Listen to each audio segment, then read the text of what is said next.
You're done.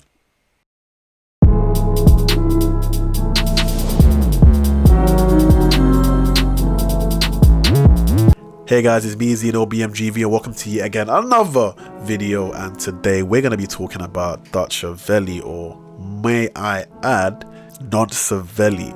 What we're going to talk about today is the combination of all the things that have happened so far and my verdict on what's happened. And there's been a few new updates as well. Now, this is how you got to look at it, guys, alright? And for one, I don't like putting down black people. I do not like speaking bad when it comes to the people of the same color, because it all makes us all look bad. But at the same time, you have to speak up when you see there's a problem in your society, or when you see there's a problem being done, in this case to young females, bro. That shit's not right. And I've got a younger sister, I've got women that surround me in my family, and I know for a fact that if that happened to one of my little cousins or my little sister, then I wouldn't fuck with it. So why am I letting it slide for this guy? And even then, morally it's wrong. The receipts are looking bad, guys. The receipts are looking bad. And like, this guy was obviously having a very flirtatious tone with this girl.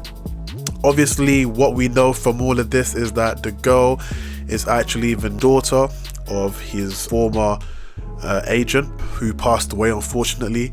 And this again even makes it worse. And the mum, okay, has come out with a statement, okay, but even when you read the statement, like, what you guys need to understand is that, fam, like, no offense to the lady, I'm sure she's in her right, good, but there are some people who are just not good mums.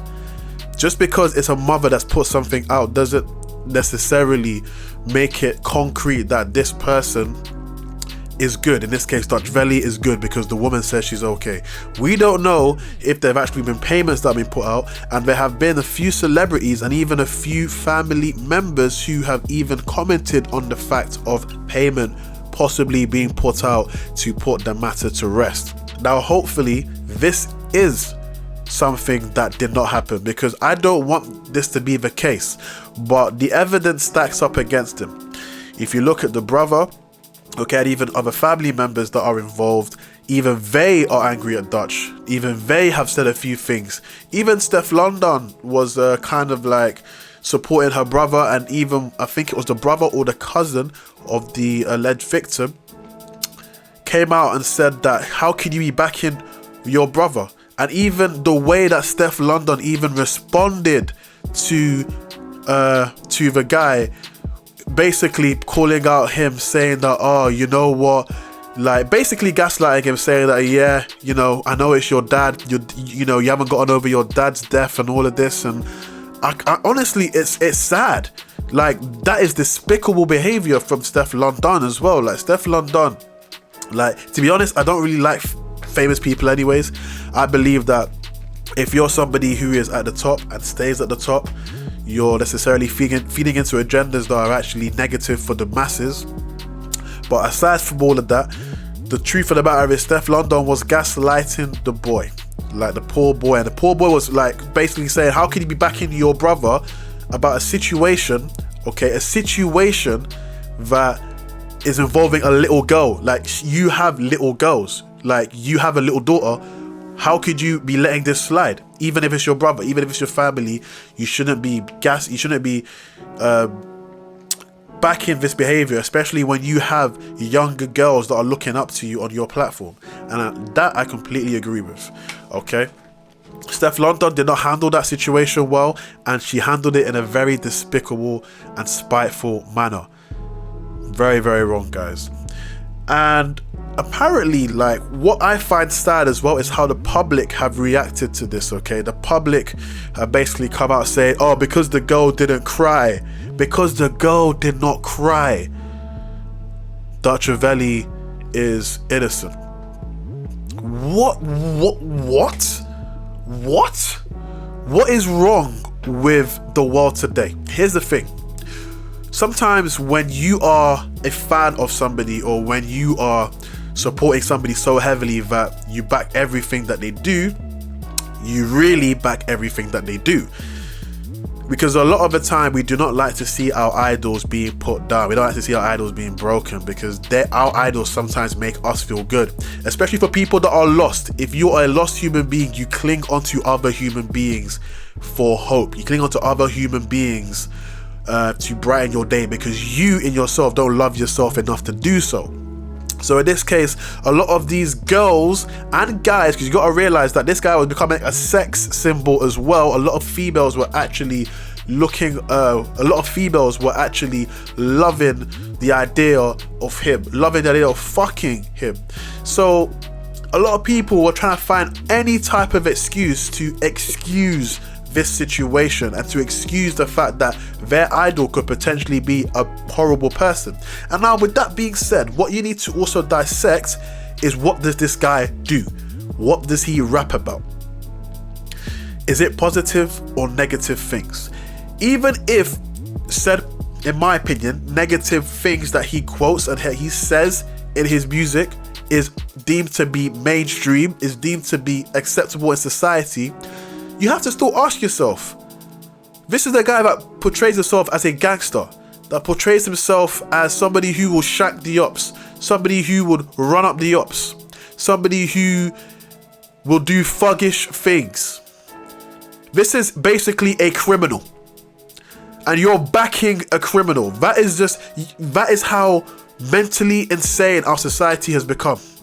Is we don't tend to look at these aspects because it's mainstream. This is how they got us. This is how they've got black people mentally enslaved today, and it's fucked. It's hilarious at the same time, but it makes me sad the more, because I'm also in the same situation as you sorry fucks. It's sad. Now, one thing has to be said here, and that is that you as a person, you need to read between the lines and make the decision for yourself.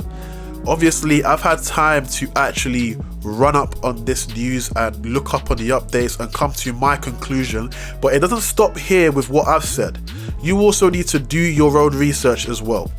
The truth of the matter is, a lot of other musicians, I won't say a lot, the truth of the matter is, some musicians or some artists have come out, or famous guys have come out and spoke on about this issue. And what you realize is, a lot of these guys tend to be at the lower tier. There's not too many at the higher tier that have spoken up, because you have to understand is that a lot of these other guys too are also involved in this shit too. And what you need to understand is that a lot of these people, who do you think listens to their music the most? Tell me right now, who listens to their music the most? It is females. Young females are gassed off this, along with young guys, okay? And especially as Dutch being a sex symbol, younger girls are going to want to listen to him more based off what media's always project. You know, you always see these memes about, oh, everybody wants a guy like Dutch or some bullshit like that. There's always these memes that media pushes out to people that gives people this image that they want, especially the kids, because they're easy to be controlled. And now, with that being said, with the kids, what you need to realize is, these guys get a high.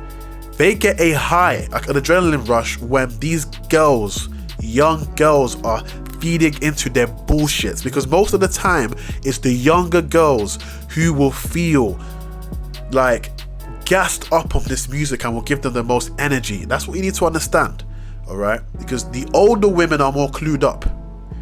They're more clued up. So then they can't be as easily driven as the younger girls. And a lot of these guys are narcissists at heart, pure narcissists at heart, and they will want to feed or off that energy that they're taking, and they don't care. A lot of these guys, it will start with, okay, 20-year-old. It's like, alright, fuck it, 19-year-old, 18-year-old, and they're like, you know what, I've already reached the boundary of 18, I might as well dip down to 17, 16. That's how it usually starts, guys, okay? It's not just one day they wake up and decide to text or message a 14-year-old. It's always in progressive steps. You start somewhere and then you end up somewhere. That's how usually people find themselves in these situations. And I'm very sure that this guy has most likely been involved with other females around that age. And other people in the industry too are also doing this shit too. Hence the reason why they're not getting involved. And also too is that you have to understand that this is someone who's big in the industry as well. So they're being careful as not to speak about it. Most likely their labels have told these other artists not to say anything, as not to try to discredit or in any way ruin a relationship that Dutch and so guys have made or could potentially make in the future. Everything is run on money, guys. This industry is fucked. This industry doesn't give a fuck about you, doesn't give a fuck about me, doesn't give a fuck about the artist, and most definitely doesn't give a fuck about the kids who are the victims of this atrocities. And now with that being said, it has been Zeno BMGV. Stay blessed, stay healthy, and stay motherfucking fresh, baby. I love you, my people.